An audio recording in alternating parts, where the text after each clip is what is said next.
For years, I watched silently as they labeled me the trophy husband. I let them believe I was nothing more than a failed entrepreneur living off my wife's corporate success. I stood there, glass in hand at her promotion parties, enduring their whispers, their condescending smiles, never letting on that I owned the very empire they were celebrating. Joy's promotion to senior vice president was all anyone could talk about at Marshall & Reed Enterprises. The atrium of the Grand Plaza Hotel buzzed with excitement as executives and employees gathered to celebrate her ascent up the corporate ladder. Before we jump back in, tell us where you're tuning in from, and if this story touches you, make sure you're subscribed, because tomorrow I've saved something extra special for you. I stood in the corner, nursing a glass of scotch, watching my wife work the room with the confidence of someone who thought she had it all figured out. "Lance," Joy's voice carried across the room, that familiar hint of condescension wrapped in fake warmth. "Come meet the board members." I plastered on the smile I'd perfected over the years. Humble, slightly awkward, just what they expected from the unsuccessful husband of their rising star. Making my way through the crowd, I could feel the familiar weight of their judgment, their assumptions. The thing about corporate parties is that they're never just celebrations. They're performances, carefully choreographed displays of power and status. And tonight I knew my role all too well. Joy had made sure of that. "This is my husband," Joy announced to the small group of executives, notably leaving out any mention of my supposed consulting business. Her hand gripped my arm just a little too tight, a subtle reminder of the part I was supposed to play. Robert Williams, the CFO, looked at me with that same patronizing smile I'd seen 1,000 times before. "Ah, yes, Joy's mentioned you. Still, working on that startup of yours?" Before I could answer, Joy jumped in. "Lance is between projects right now, but he's very supportive of my career." Her laugh was practiced. Perfect. "Someone has to keep things running at home while I'm climbing the corporate ladder, right?" The group chuckled, that uncomfortable sound people make when they're laughing at someone, not with them. I noticed Angela Torres, the HR director, trying to hide her smirk behind her champagne glass. The same Angela who had no idea that her entire department's budget required my signature for approval. "Must be nice," Robert continued, swirling his drink, "having a wife who can support your entrepreneurial dreams." I took a slow sip of my scotch, letting the familiar burn ground me. If they only knew that I could buy and sell this entire company 10 times over. That Marshall & Reed Enterprises was just one small part of my larger holdings, acquired through a series of shell companies and investment trusts years before Joy even joined the firm. But tonight wasn't about me. It was about watching, waiting, gathering every condescending comment, every sidelong glance, every subtle dig. Joy had worked hard for this promotion, climbing the corporate ladder with single-minded determination. What she didn't know was that every rung she climbed had been owned by her supposedly unsuccessful husband. "Lance barely leaves the house. These days," Joy continued, "the alcohol making her bolder, crueler. But that's okay, isn't it, honey? Someone needs to handle the housework while I'm in the office." More laughter. I caught Daisy from marketing giving me a pitying look, the same Daisy who'd been embezzling company funds for months, thinking no one had noticed. I'd been saving that little piece of information for the right moment. "Actually," I said, my voice quiet but clear, "I've been quite busy lately." Joy's grip on my arm tightened. "Oh?" Her tone was sharp, warning. "Finally thinking about getting back into the job market." Something like that. I smiled, enjoying the private joke that only I understood. The party continued around us, a swirl of congratulations and corporate small talk. I watched as Joy basked in the attention, in the admiration of her colleagues. She'd worked 15 years to reach this position, and in her mind, she'd done it all on her own. She had no idea that every promotion, every opportunity, had been carefully orchestrated, Not because I wanted to control her success. No, I'd wanted to see what she would do with it. How she would treat others when she thought she held all the power. And over the years, she'd shown me exactly who she was. I excused myself from the group, making my way to the bar. The bartender, unlike the executives, treated me with simple, professional courtesy. No judgment, no assumptions, just another customer ordering another drink. "Quite a party," a voice said beside me.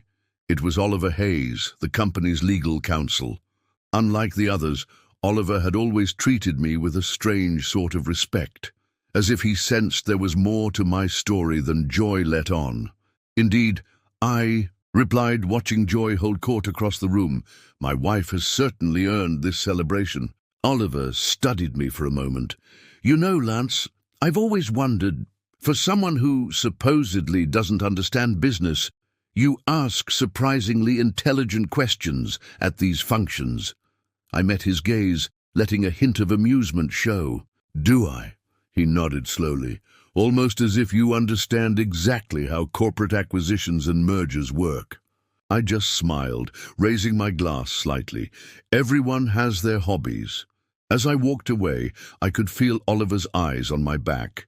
He was smart, probably the only one in the room who'd noticed the discrepancies, the little hints I'd occasionally dropped, but even he couldn't guess the full truth. The night was still young, and Joy's moment of triumph was just beginning. Soon enough, she and everyone else would learn exactly who they'd been mocking all these years. But for now, I had a role to play, a carefully constructed facade to maintain. After all, the best revelations require perfect timing. The promotion party had been just the beginning. In the weeks that followed, Joy's behavior grew increasingly unbearable.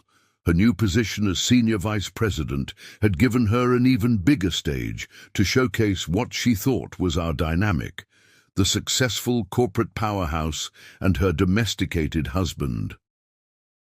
I sat in my home office one morning, reviewing acquisition reports on my encrypted laptop, when Joy burst in without knocking. She was dressed in one of her expensive designer suits, every inch the corporate success story she believed herself to be.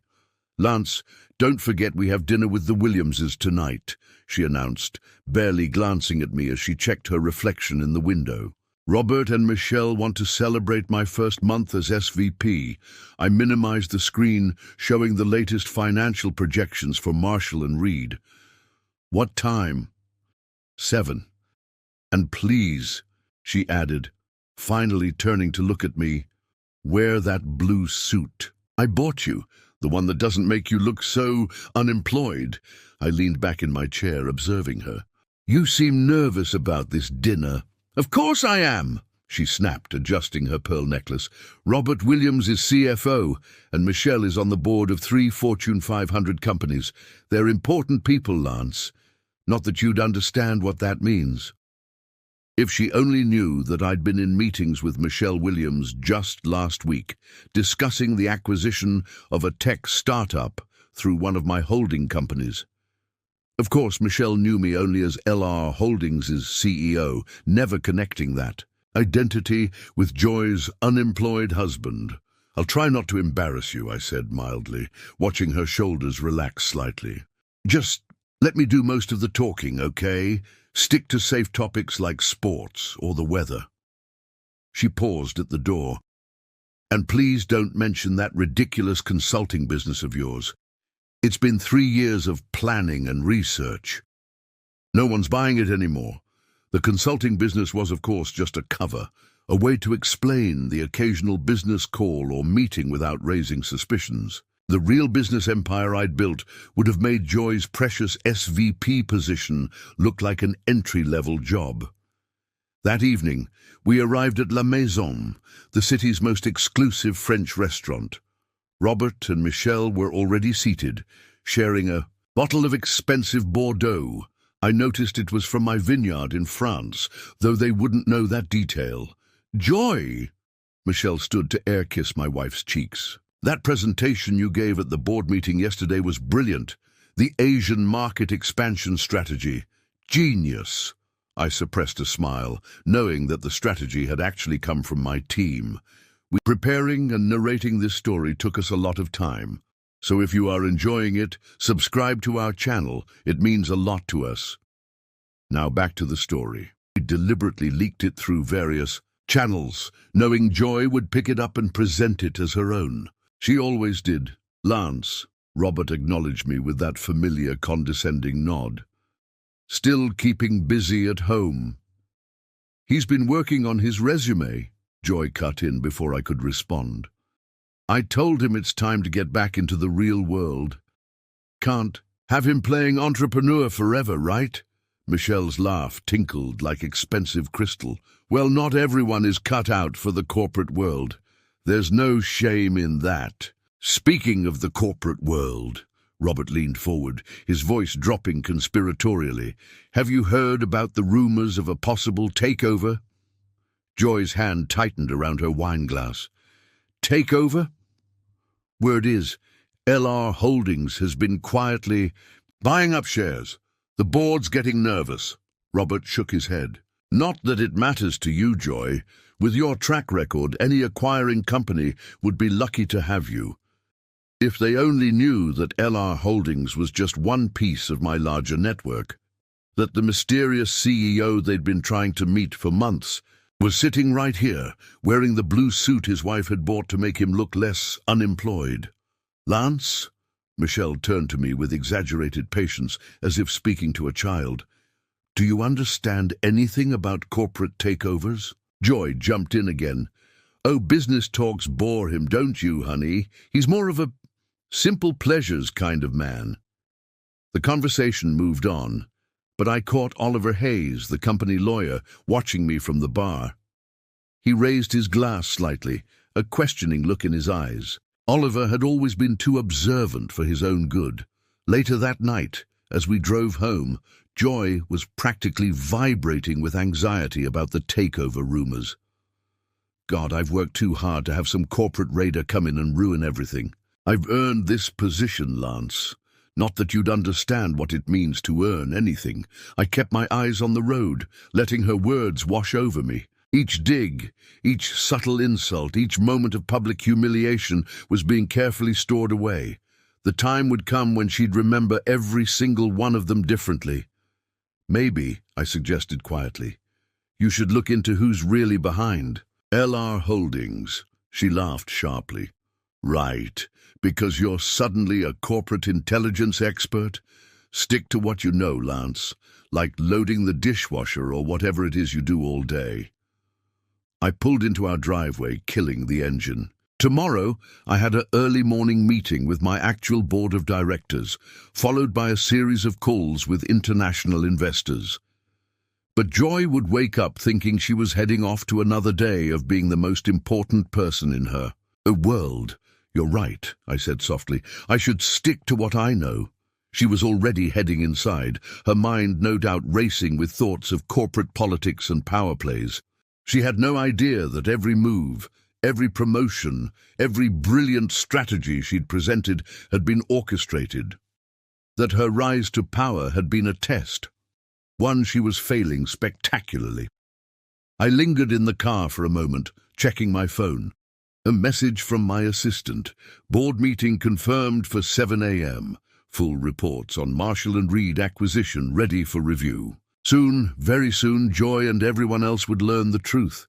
But for now, I had more pieces to move into place, more evidence to gather of just how power could corrupt, because when the revelation finally came, I wanted it to be absolutely perfect. Stage was set. The players were in position, and the clock was ticking down to the moment when their entire world would turn upside down.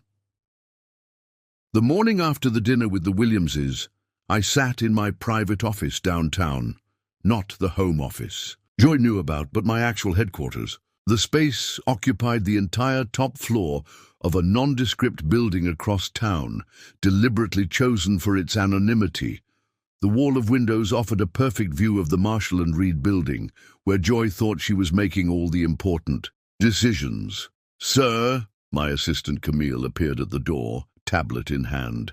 "The preliminary reports are ready for your review." I nodded, taking a moment to study the Marshall and Reed building in the distance. "How are our friends handling the takeover rumors?" Camille's lips twitched slightly. "Panic would be an understatement. The board called an emergency meeting for this afternoon. Your wife is expected to present a defense strategy."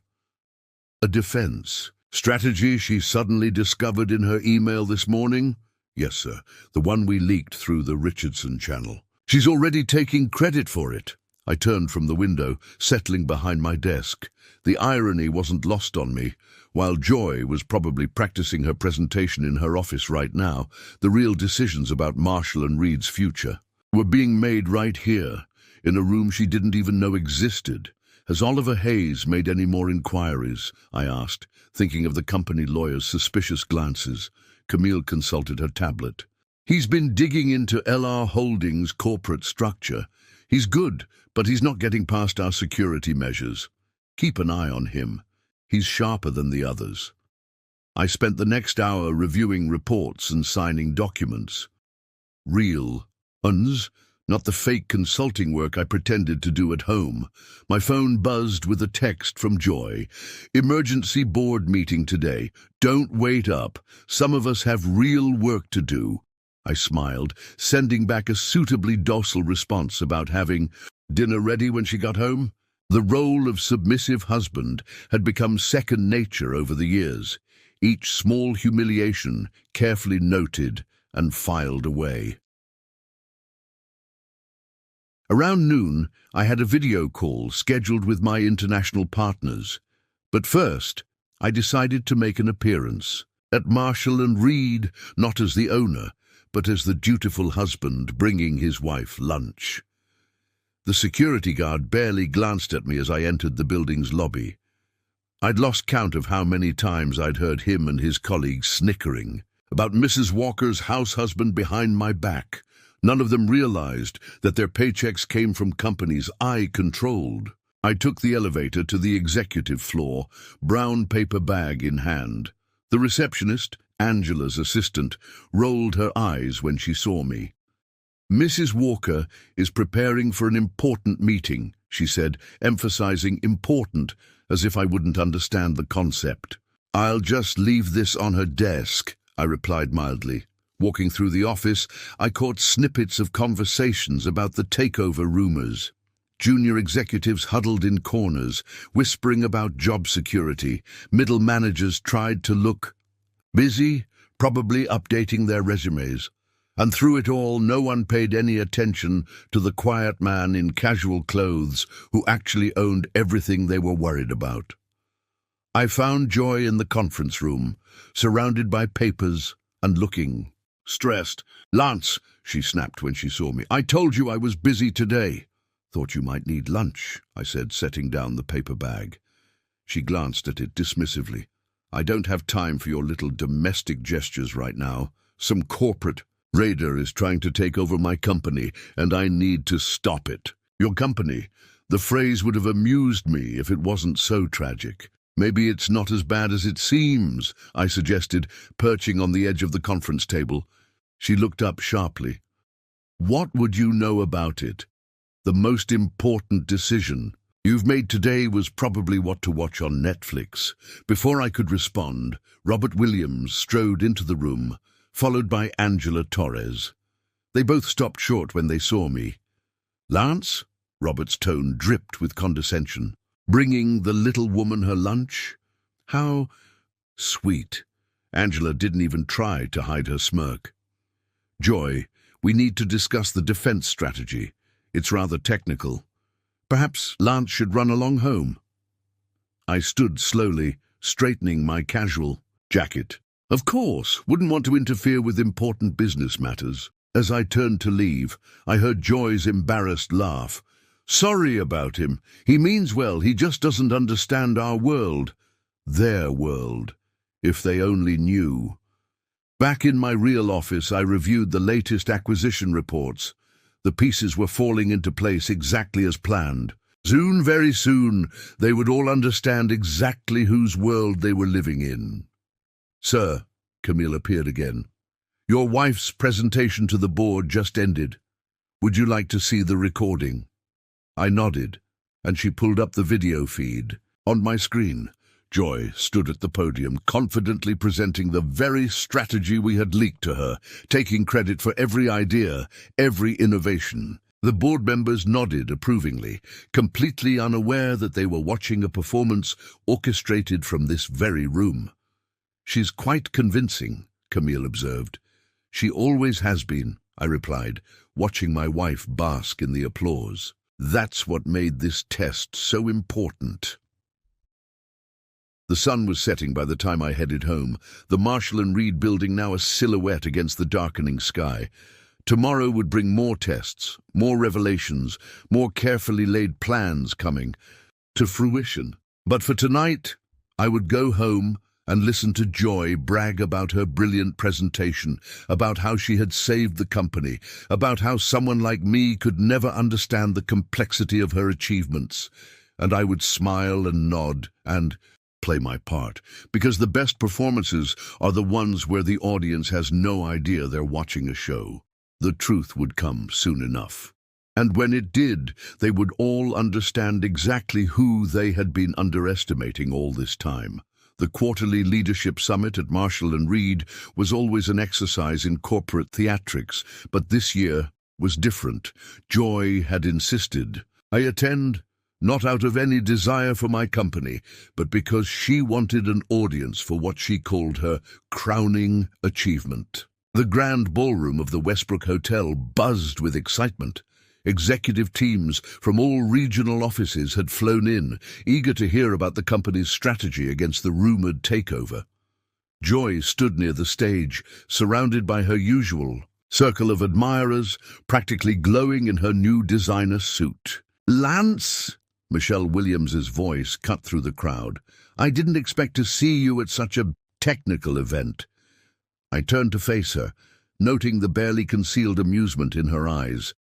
Joy insisted. "Apparently I need to see what real success looks like." How thoughtful of her. Michelle's smile was sharp. "Though I imagine most of this will go over your head. Business can be so complicated for outsiders." If she only knew that I'd approved her last 3 project budgets through one of my subsidiary companies. That the very venue we were standing in was owned by my hotel group. "I'll try to keep up," I replied mildly. Joy appeared at my side, champagne in hand. "Michelle, I see you've found my husband. He's trying to learn about the business world, aren't you, dear?" The patronizing pat she gave my arm made Michelle laugh. "Well, it's never too late to start understanding basic concepts." Though in Lance's case, Joy added, her voice carrying to nearby executives, "we might need to start with what a profit margin is."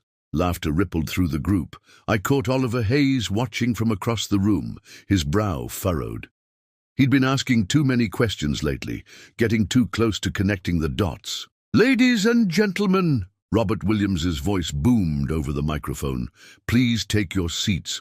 Our SVP of Strategic Development, Joy Walker, has an important announcement."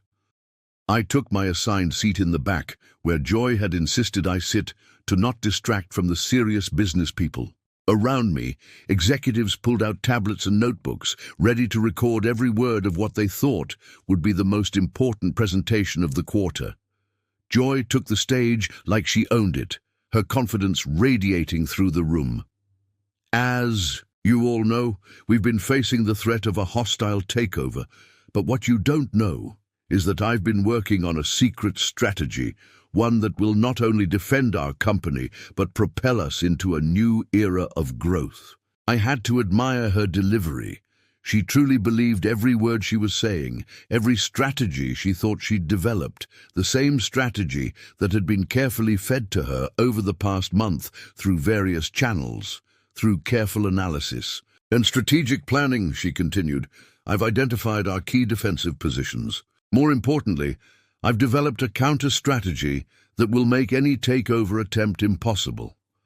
The slides behind her showed graphs and projections, all prepared by my team, all discovered by Joy through what she thought was brilliant. Corporate espionage, But before I reveal this strategy, Joy paused for dramatic effect. I want to share a personal story about perseverance and vision, something that I think perfectly illustrates the difference between those who succeed and those who don't. Her eyes found mine in the audience, and I knew what was coming. My husband is here today, she gestured toward me, and heads turned. Many of you know him as the man who's been planning a consulting business for years, the man who stays home while I build my career. And you might wonder why I'm mentioning this. The room had gone completely silent. Even Robert Williams looked uncomfortable. Because Joy's voice took on a theatrical weight. Sometimes the best lessons about success come from watching failure. While I was climbing the corporate ladder, making tough decisions, building something real, my husband was living in a fantasy world of endless planning and no action. More uncomfortable shifting in seats. Oliver Hayes was staring at me intently. But that's the difference between dreamers and achievers, between those who make excuses and those who make things happen, between those who understand this business and those who, well... She gestured at me again, and nervous laughter rippled through the crowd. I kept my face carefully neutral, even as I felt dozens of pitying glances directed my way. So when I tell you about my strategy to save this company, know that it comes from someone who understands the difference between fantasy and reality, between failure and success. The next hour was a masterclass in corporate theater. Joy presented every detail of her strategy, taking credit for innovations that had been orchestrated from my office, claiming insights that had been carefully planted for her to find. When she finished, the applause was thunderous. Executives rushed to congratulate her, to praise her brilliance, to associate themselves with what they thought was the next big corporate success story. That was quite a speech. Oliver Hayes appeared beside me as the crowd dispersed. Indeed, he studied me carefully. Interesting strategy, she presented, almost identical to some moves LR Holdings made in their last 3 acquisitions. I met his gaze steadily. Is it? I wouldn't know about such things. No, he said slowly. Apparently not. As the evening wound down, Joy was still holding court, accepting congratulations and fielding questions about her brilliant strategy. I watched as she basked in her moment of triumph, completely unaware that she had just crossed the final line. "Ready to go home, dear?" she called out eventually, her voice carrying that familiar note of condescension. "I know all this business. And talk must have been terribly boring for you." I stood, straightening my jacket. "Actually, I found it fascinating," she laughed, loud enough for her remaining audience to hear. "Oh, Lance, don't strain yourself. We all know you're better off sticking to household chores." As we walked to the car, she was practically floating on her success. "Did you see their faces? They finally understand my true value to this company. This is what real achievement looks like, not that endless planning you do." I started the car, my mind already on tomorrow, on the board meeting that was scheduled for first thing in the morning, on the revelations that would shatter this carefully constructed illusion of power. "You know what the best part is?" Joy continued, scrolling through congratulatory messages on her phone. "Now everyone knows exactly who the real success story is in this marriage." I allowed myself a small smile as we drove home. "Yes," I said quietly, "after tomorrow, they certainly will." I waited until Joy's breathing had steadied into the deep rhythm of sleep before slipping out of bed. The digital clock on the nightstand showed 2:00 a.m., perfect timing for what needed to be done. In a few hours, everything would change. But first, I had preparations to make.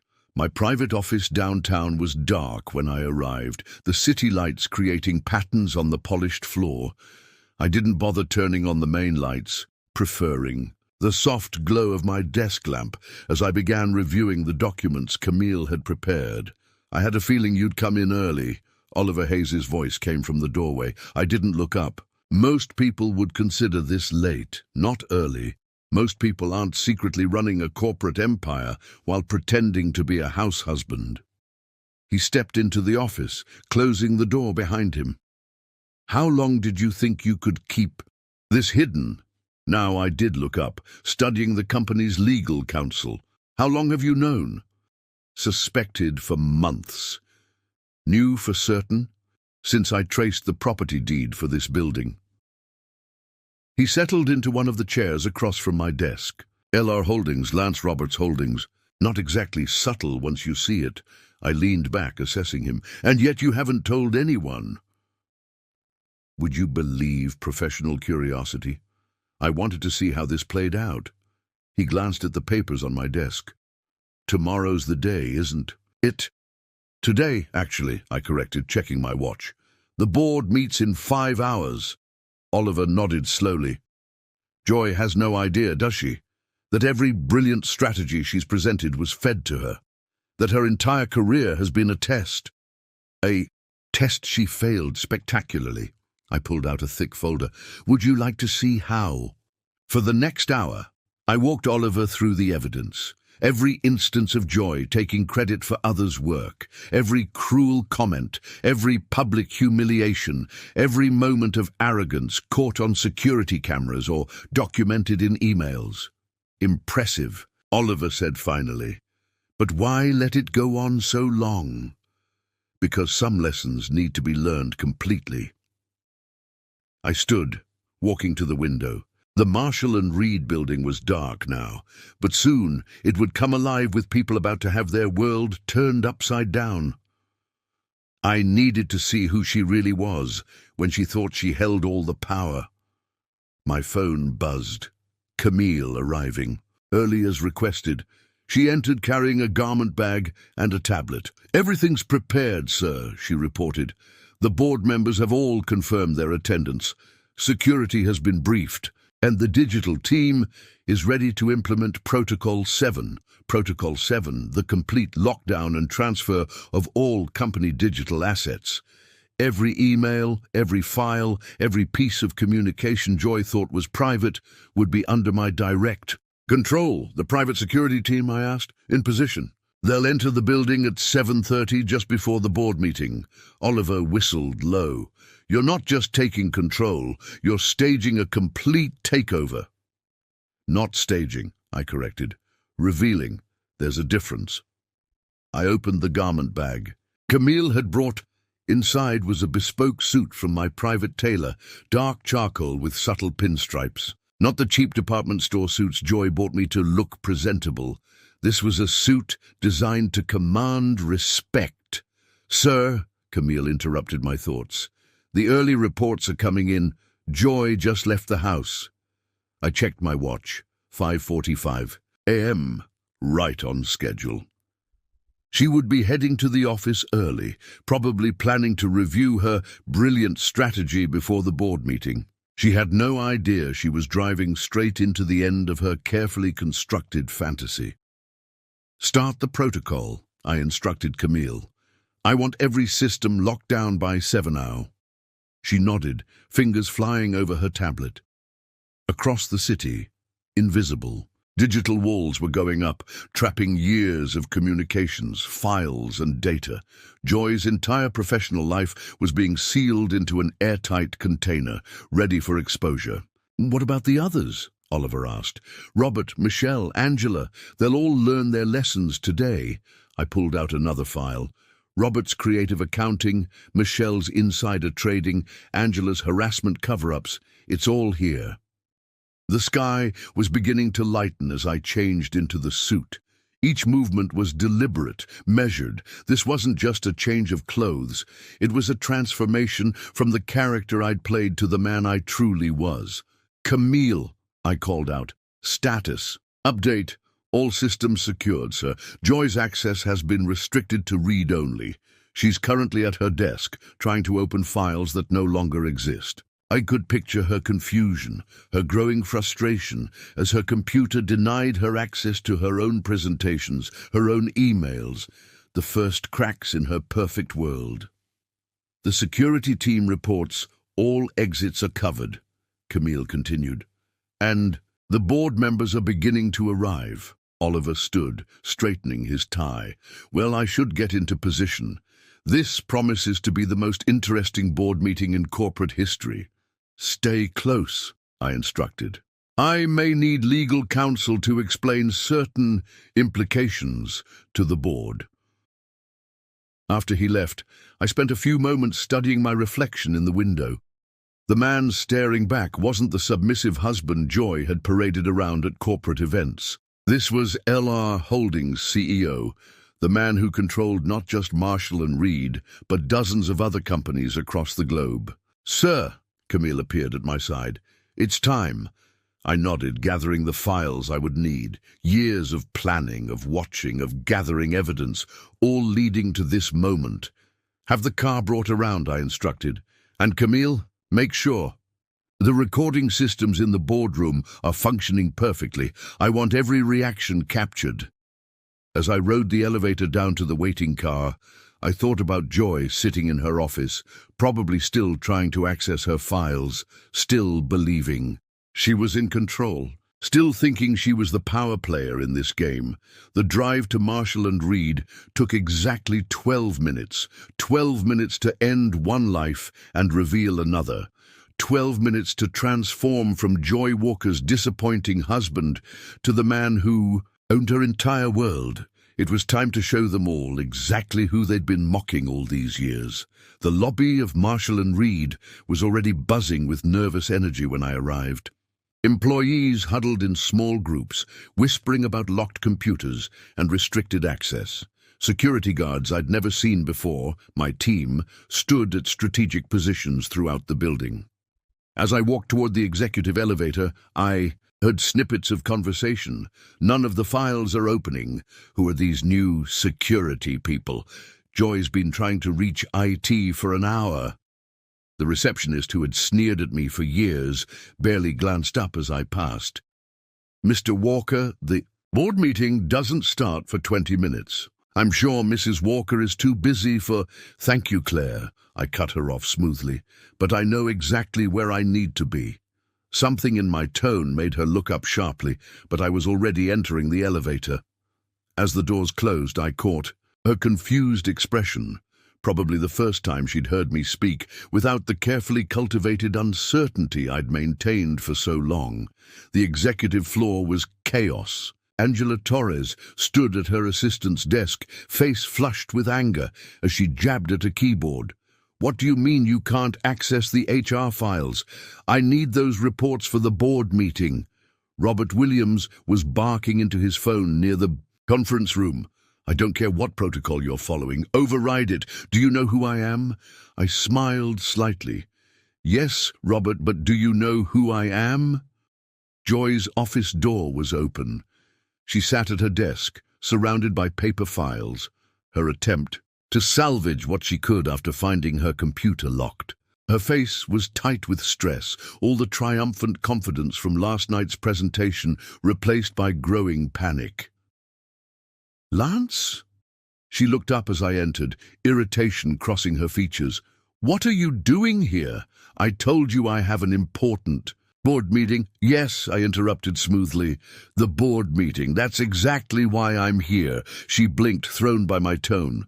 For the first time, I stood straight, let the cultivated meekness fall away. "Lance, what's going on?" "It's time for the meeting," I said simply. "Shall we?"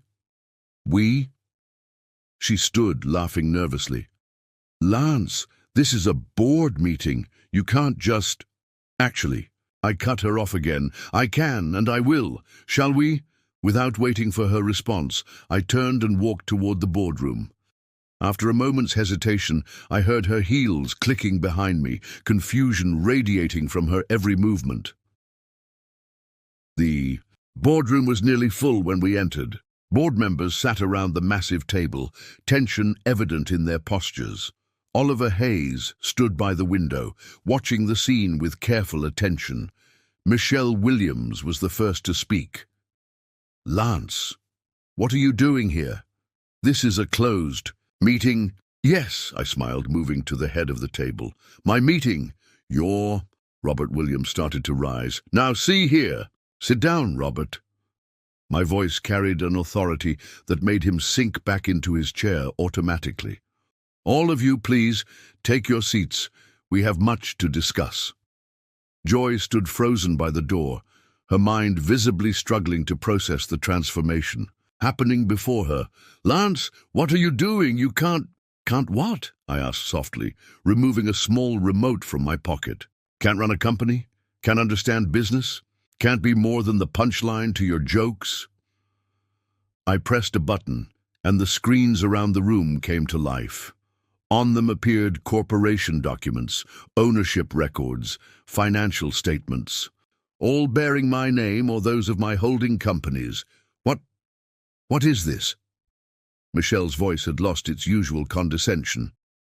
"This," I said calmly, "is the truth. Marshall and Reed Enterprises is, and has been for the past 8 years, a subsidiary of LR Holdings." I paused, letting that sink in. "My company." The silence that followed was absolute. Joy's face had gone pale, her hands gripping the back of a chair for support. That's impossible," Robert stammered.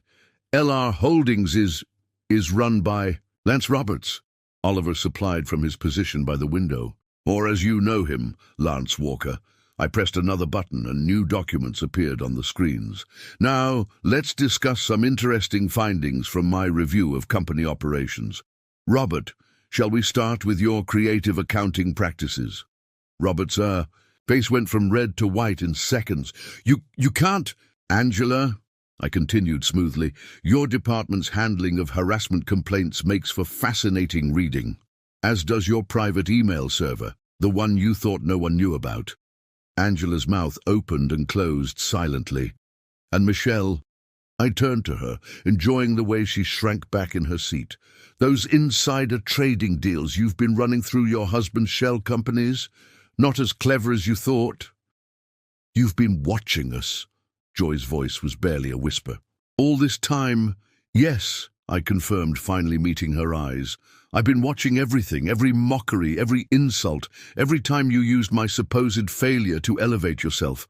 I watched as you took credit for strategies I fed you, claimed victories I orchestrated, built your reputation on a foundation of lies and arrogance. But why?" she managed. "Because I needed to see who you really were, all of you. When you thought you had power, when you thought you were untouchable, when you thought you could treat people as stepping stones to your own success."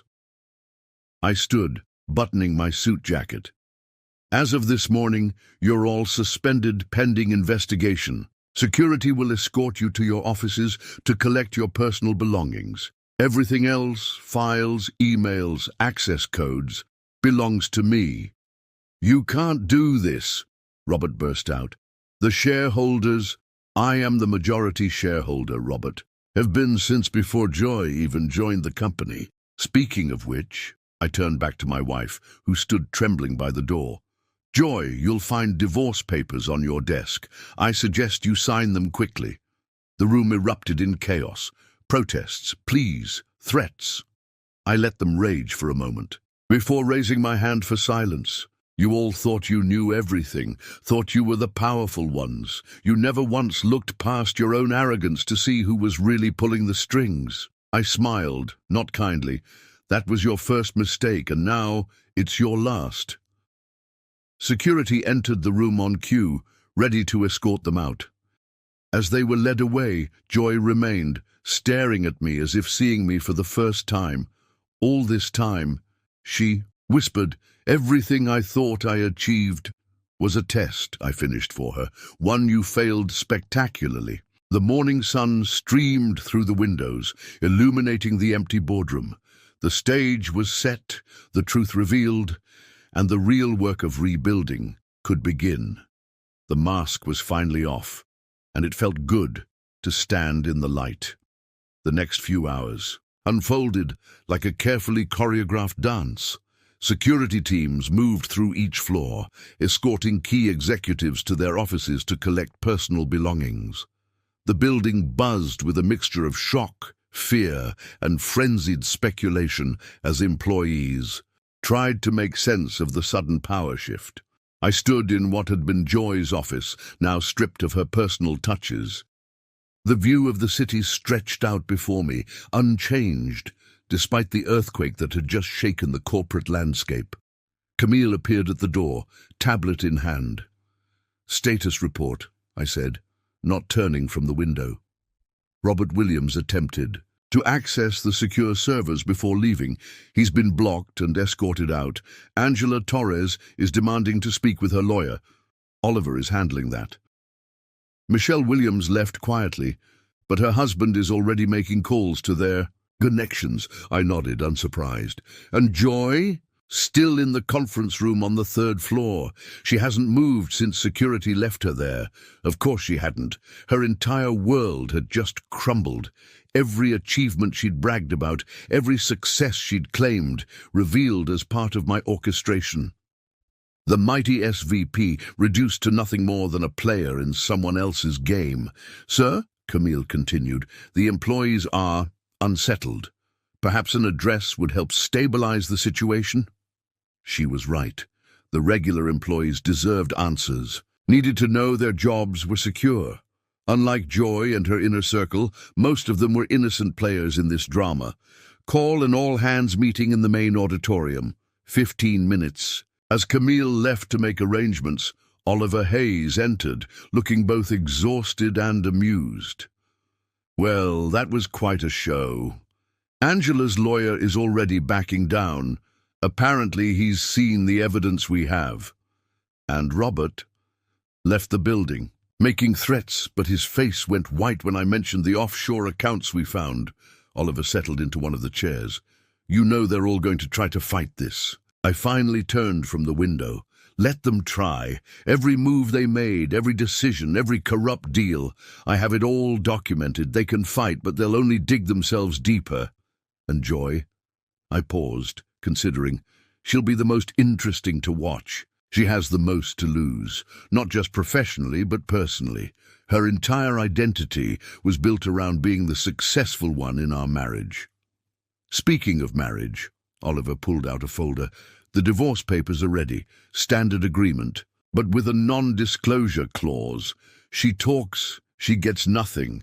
I took the folder but didn't open it. There would be time for that later. Right now, I had a company to stabilize. The main auditorium was packed when I arrived. Hundreds of employees, from entry level to senior management, all waiting to understand what had happened to their workplace. The whispers died down as I took the stage. No longer the meek husband they'd seen at corporate parties, but the owner of their company. "Good morning," I began, my voice carrying clearly through the space. "I understand you all have questions. Let me start by addressing the most important one. Your jobs are secure." A collective breath of relief swept through the room. What you witnessed this morning was not a hostile takeover, but rather a necessary cleaning of house. For too long, certain members of senior management have been running this company for their own benefit, engaging in practices that put all of your jobs at risk. I paused, letting that sink in. Some of you knew me as Joy Walker's husband. Others never noticed me at all. That was by design. I needed to see how this company really operated, needed to understand who could be trusted and who couldn't. Faces in the crowd showed various stages of realization, some remembering times they'd ignored me, others recalling moments they'd joined in the mockery. Moving forward, there will be changes, positive changes.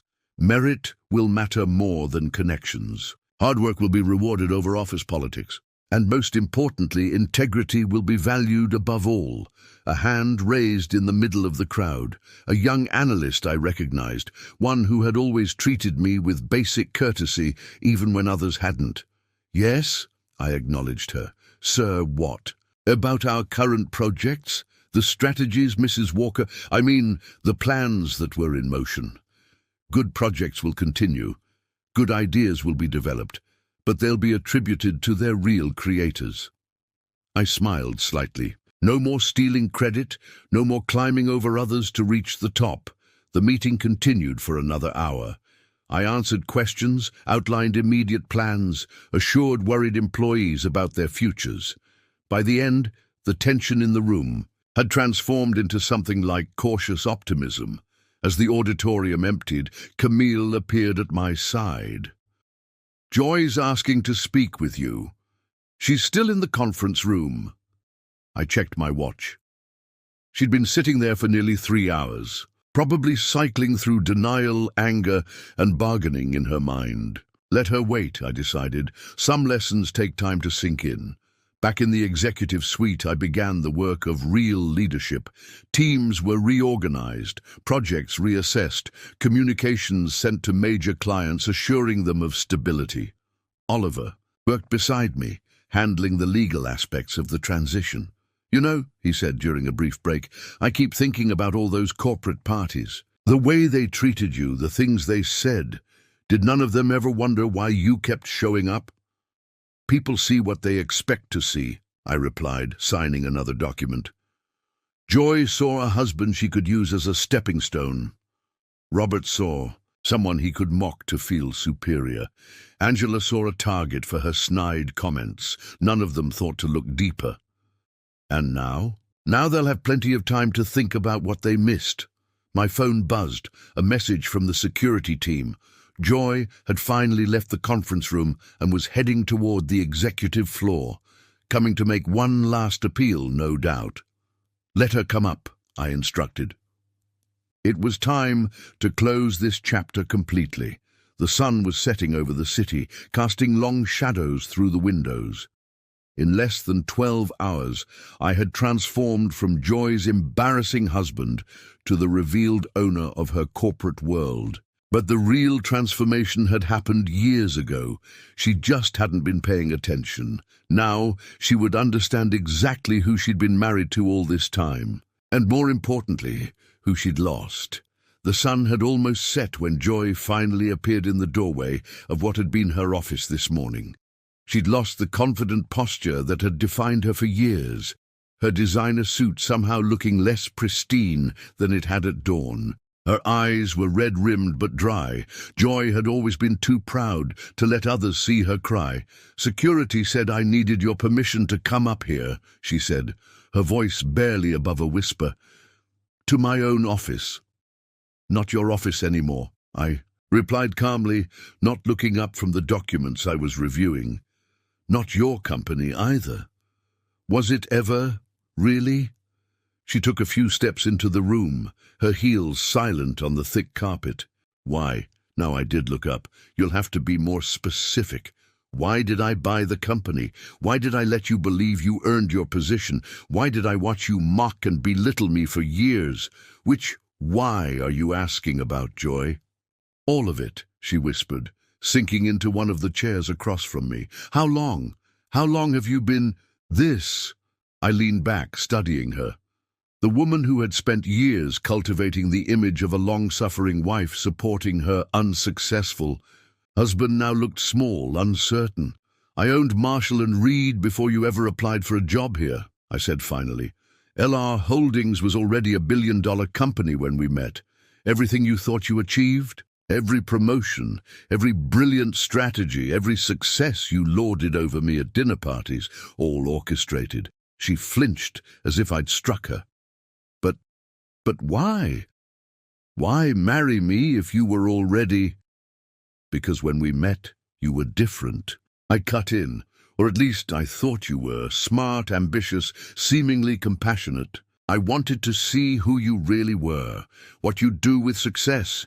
Would you lift others up? Would you use your position to make positive changes?" I stood, walking to the window. "Instead, you showed me exactly who you are. Every promotion made you more arrogant. Every step up the corporate ladder became another excuse to step on others, especially me." "I didn't," she started, then stopped. We both knew any denial would be pointless. "You enjoyed it," I continued, my voice level. "Having a husband you could mock at corporate events. Poor Joy, so successful despite being married to such a failure. It became your identity, didn't it? The strong woman carrying her weak husband?" "Lance, please," she stood, taking a step toward me. "We can fix this. I understand now. I'll change. No, I turned to face her.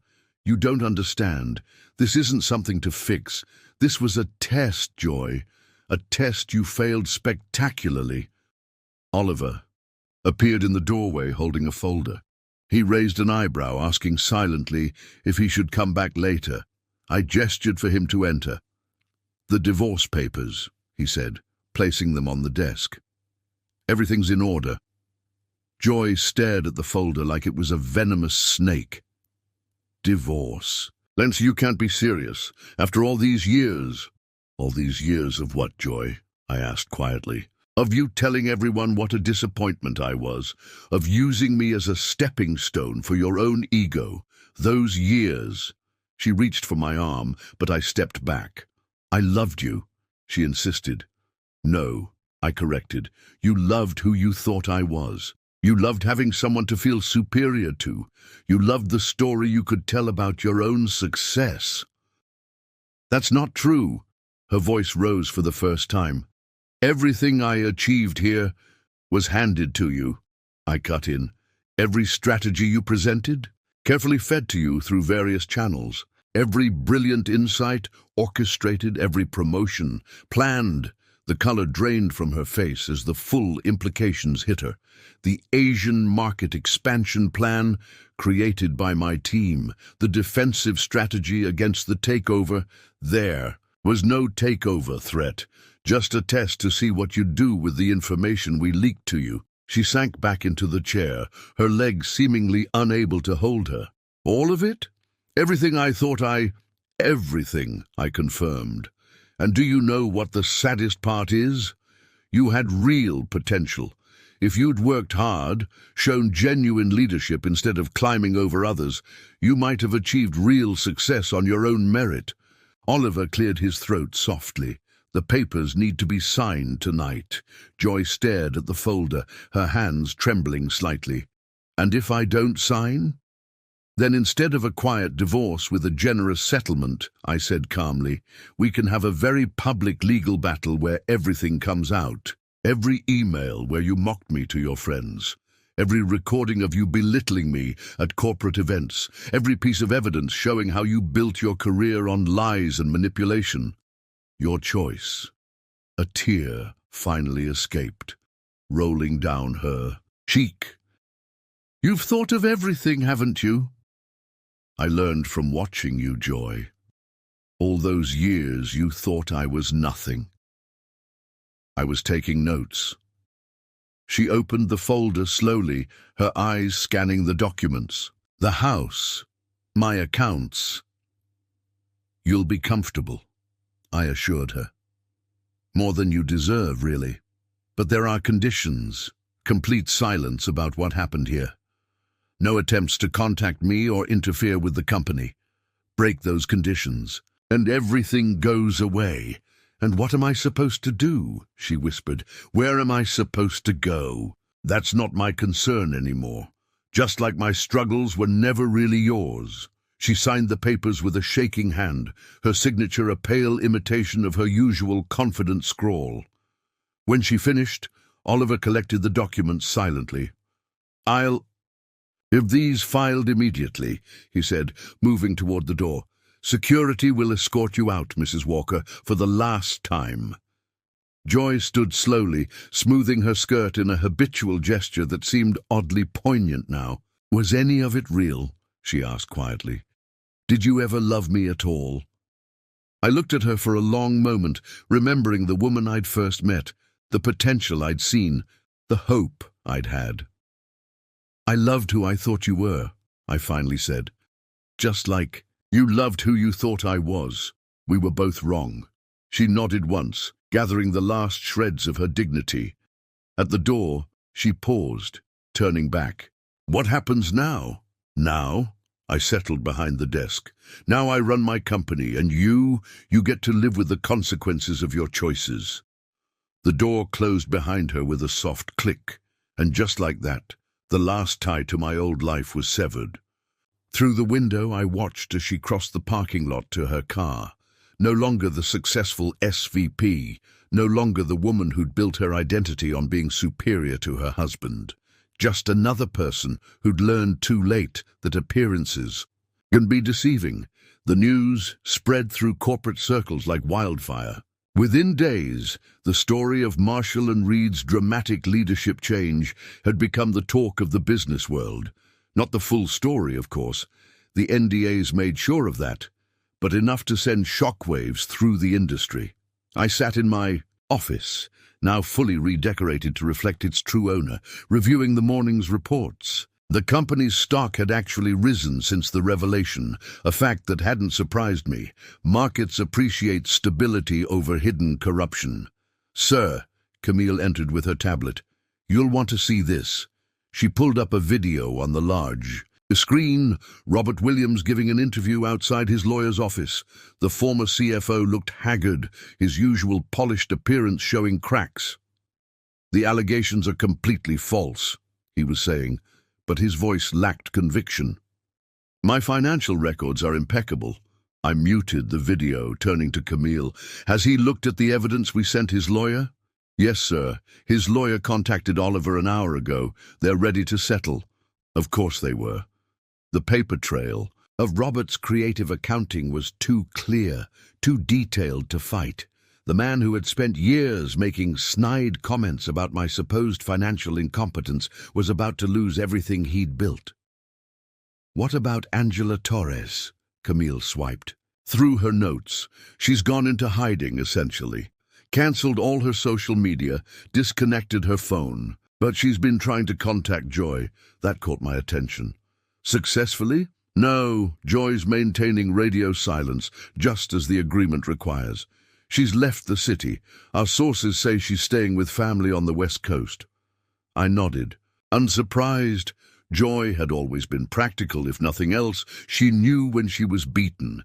And Michelle Williams. "That's actually interesting." Camille smiled slightly. "She's attempting to distance herself from her husband's insider trading, trying to salvage what she can of her reputation.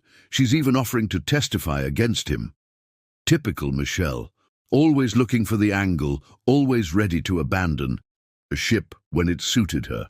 The woman who had spent years patronizing me at corporate events was now scrambling to save herself." A knock at the door interrupted our discussion. Oliver entered, looking pleased with himself. "The board's response?" I asked. "Exactly as expected. Once they saw the full extent of the corruption under the old leadership, they're falling all over themselves to support your reforms. Amazing how quickly principles appear when the alternative is a federal investigation." Turned back to the window, looking out at the city. The corporate landscape was shifting, adjusting to the new reality. The ripples of our little earthquake were still spreading. "Sir," Camille spoke up, "there's something else. The employees. They've been talking. About all the times they saw you at corporate events, all the times they witnessed Joy, or the others mocking you. Some of them, well, they're feeling guilty." I turned back to face her. "Good. Let them feel it. Let them remember how easily they accepted the narrative, how willingly they joined in the laughter. They're also talking about changes they've noticed," Oliver added. "How their ideas are being heard now. How promotions are based on merit rather than connections. The culture shift is already happening." That was the real victory, not just exposing the corruption at the top, but changing the very foundation of how the company operated. My phone buzzed with a message. A photo of Joy had been posted online.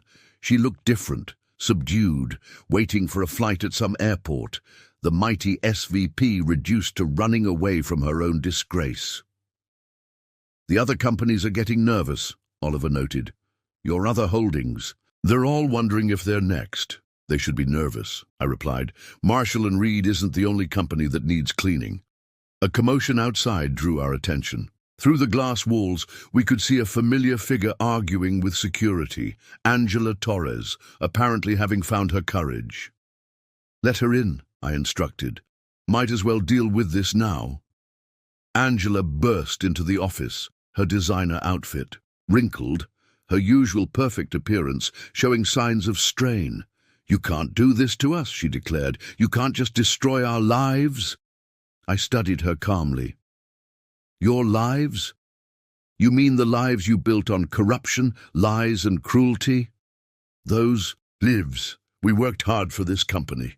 No, Angela, you worked hard for yourselves. There's a difference. I gestured to the chair across from my desk. But please, sit. Tell me exactly what you think I've done wrong.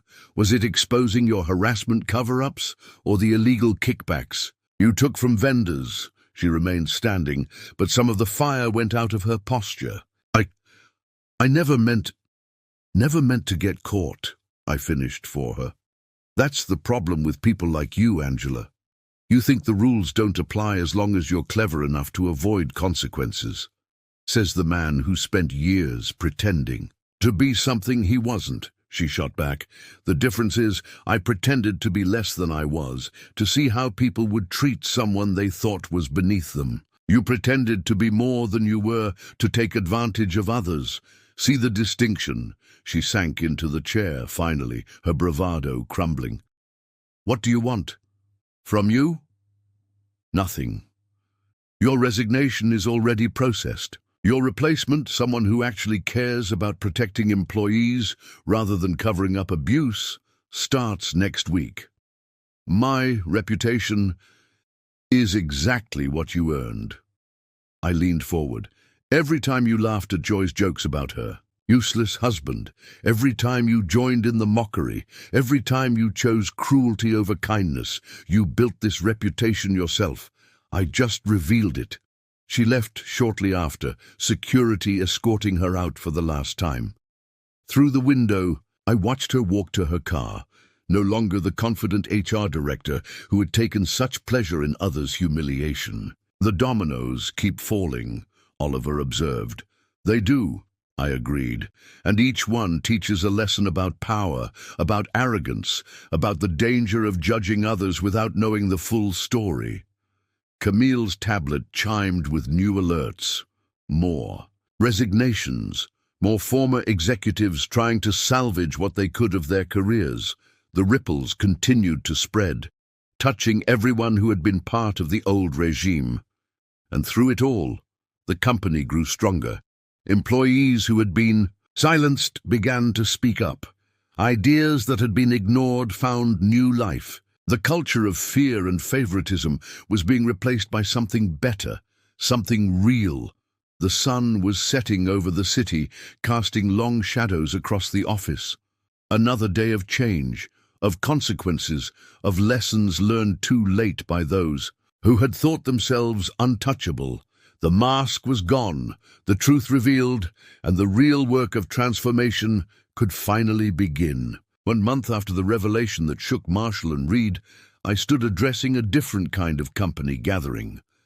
Gone were the artificial celebrations of individual ego, replaced by genuine recognition of team achievements. The auditorium was packed with employees who no longer saw me as Joy's disappointing husband, but as the leader who had transformed their workplace. The last month has shown us what this company can truly be, I began, looking out over the assembled faces.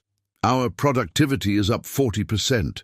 Employee satisfaction has reached record levels. And most importantly, we're building something authentic. The numbers on the screen behind me told the story clearly. Without the corruption and politics of the old regime, Marshall and Reed was flourishing. Employees who had been overlooked were now rising based on merit. Ideas that had been stifled were becoming innovations. But this isn't just about business. Metrics, I continued. It's about creating an environment where success is earned, not stolen. Where leadership means lifting others up, not stepping on them to climb higher. I caught sight of Oliver in the back of the room, nodding slightly. He had become an invaluable ally in rebuilding the company's culture, ensuring that the legal department now protected whistleblowers instead of covering up misconduct. After the meeting, I returned to my office to find Camille waiting with updates. The last of Joy's things have been cleared from the house, she reported, and the final paperwork from Robert Williams' settlement came through. I nodded, settling behind my desk. The view of the city seemed different now. Clearer, perhaps. without the weight of pretense I'd carried for so long. "Any word about Joy?" "She's accepted a position at a small firm on the West Coast," Camille said, checking her tablet. "Entry level. Apparently she's having to earn her way up legitimately this time." There was a certain poetry to that. The woman who had built her identity on false achievement now had to learn what real accomplishment meant. The afternoon brought a steady stream of meetings, different from the political theater of the old days. These were focused on actual business, on building something meaningful. Department heads presented ideas without fear of having them stolen. Junior employees spoke up without worrying about retaliation. "It's remarkable," Oliver commented during a brief break. "A month ago, these same people were afraid to suggest anything innovative. Now look at them." "Amazing what happens when you remove toxic leadership," I replied, reviewing a particularly promising proposal from a previously overlooked team. The day wound down with a final meeting, this one with a young analyst who had always treated me with basic courtesy, even when I was just Joy's husband. She had a brilliant idea for expanding our market share, and now she would get full credit for it. As the sun set, I stood at my office window, reflecting on the transformation. Not just of the company, but of myself. No more playing a role. No more watching silently as others built their success on cruelty and corruption. "Sir," Camille appeared one last time, "tomorrow's schedule is ready for review." "Thank you, Camille, but I think we've done enough for today." She smiled and nodded, understanding. The company was changing, healing, growing, and finally I could be exactly who I was meant to be. The mask was gone, and in its place stood something real, something earned, something worth building. And that was the greatest transformation of all. 6 months had passed since the day I revealed the truth at Marshall & Reed. The company had not just survived the transition, it had transformed into something remarkable. I sat in my office, reviewing the latest quarterly reports, when Oliver knocked on my door. "Have you seen this?" He placed a business magazine on my desk. The cover story was about corporate culture transformation, with Marshall & Reed featured as a case study in positive change. "From toxic hierarchy to merit-based success," I read the headline aloud. "Quite a journey." Speaking of journeys, Oliver settled into a chair. "I heard some interesting news about our former executives." I raised an eyebrow, inviting him to continue. "Robert Williams is working as a junior accountant at a small firm in the Midwest. Angela Torres has left corporate life entirely. Apparently, she's teaching business ethics at a community college." He paused. "And Joy?" "Yes? She's actually doing well at that entry-level position. Her supervisor says she's different now, humble, helpful to others, learning what real achievement means." I nodded, unsurprised. Sometimes losing everything is the only way to find yourself. The afternoon brought a meeting with the company's rising stars, employees whose talents had been suppressed under the old regime. Their ideas were innovative, their enthusiasm genuine. This was what real corporate success looked like. "Chachu, a thing is," one young manager said during her presentation, "we always had these ideas. We just never had leaders who would listen." Her words struck home. Leadership wasn't about power or control. It was about creating an environment where others could succeed on their own merit.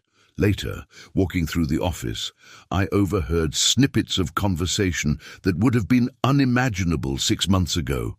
"Did you see? My proposal got approved. On its actual merits. The new mentorship program is amazing. I finally feel like my work matters." Camille appeared with my final schedule for the day. "The charitable foundation paperwork is ready for your review, and the employee education fund is launching next week."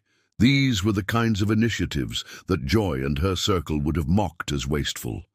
They never understood that true success comes from lifting others up, not pushing them down, as The day drew to a close. I stood at my office window one last time. The city lights were coming on, each one representing countless stories of struggle, ambition, and hope. Somewhere out there, Joy was learning her own lessons about real achievement. Robert, Angela, and the others were discovering what it meant to earn success rather than steal it. And here in this building, hundreds of employees were going home knowing their work mattered, their voices were heard, and their success was truly their own. The mask I'd worn for so long was gone, but something better had taken its place. Authenticity, integrity, real leadership. The game of pretense and power plays was over. What remained was something worth building, worth nurturing, worth believing in. Tomorrow would bring new challenges, new opportunities, new chances to prove that success doesn't have to come at the cost of others. But for now, standing in my office as the day ended, I knew one thing for certain. The truth had set us all free, and that was the greatest success story of all. Up next, you've got 2 more standout stories right on your screen. If this one hit the mark, you won't want to pass these up. Just click and check them out. And don't forget to subscribe and turn on the notification bell so you don't miss any upload from us.